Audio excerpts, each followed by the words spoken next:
প্রাকৃতিক মায়ায় ভরা আমাদের পাহাড়ে ত্বক পরিষ্কার রাখার জন্য সুগন্ধি হার্বাল সাবান কিভাবে তৈরি হয় চলুন দেখে নিই। সবচেয়ে আগে জঙ্গল থেকে আনা তাজা নারকেল ফাটিয়ে তার জল আলাদা করি, তারপর ছোট ছোট টুকরো করি। এই টুকরো থেকে শক্ত বাদামি খোসা সরিয়ে দিই। এগুলো পরিষ্কার জলে ধুয়ে নিই, তারপর খসখসে পাত্রে ঘষে বাটার মতো পেস্ট বানাই। তার রস পাতলা কাপড়ে ছেঁকে ঢেকে রাখি পুরো রাত। তাতে উপরে জমে ওঠে মালাইয়ের মতো ঘন স্তর। পরদিন সকালে মালাই তুলে ধীরে আঁচে গরম করি, যতক্ষণ না বাদামি সুগন্ধি তেল বেরোয়। প্রায় আধ ঘন্টা পর তেল স্বচ্ছ হলে আবার ছেঁকে রেখে দিই। এটাই আমাদের শুদ্ধ নারকেল তেল, সাবানের মূল উপাদান। এরপর আনি নাগদানা গাছের পাতা। এই পাতায় আছে প্রাকৃতিক ঘ্রাণ আর ঔষধি গুণ। পাতাগুলো ধুয়ে নেই, তারপর রোদে শুধিয়ে কাঁচের বোতলে ভরি। তার উপরে অলিভ অয়েল ঢেলে ঢাকনা বন্ধ করি।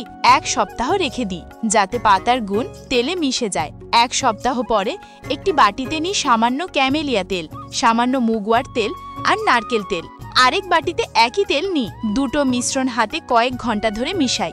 ধীরে ধীরে তা হয় একেবারে মোলায়েম, মাখনের মতো নরম। তারপর কাঠের ছাঁচে স্তর স্তর করে ঢেলে দিই। শেষে পাহাড়ি সুগন্ধি ফুল সাজিয়ে দিয়ে উপরে, যাতে সাবানটি হয় আরও সৌরভময়। এবার সাবানটিকে খোলা আকাশের নিচে রেখে দিই 2 দিন, যাতে জমে ওঠে আসল রূপে। আর দেখুন, তৈরি হয়ে গেল আমাদের প্রিয় সুগন্ধি হার্বাল সাবান। ত্বকে আনে কোমলতা আর আলাদা এক জেল্লা।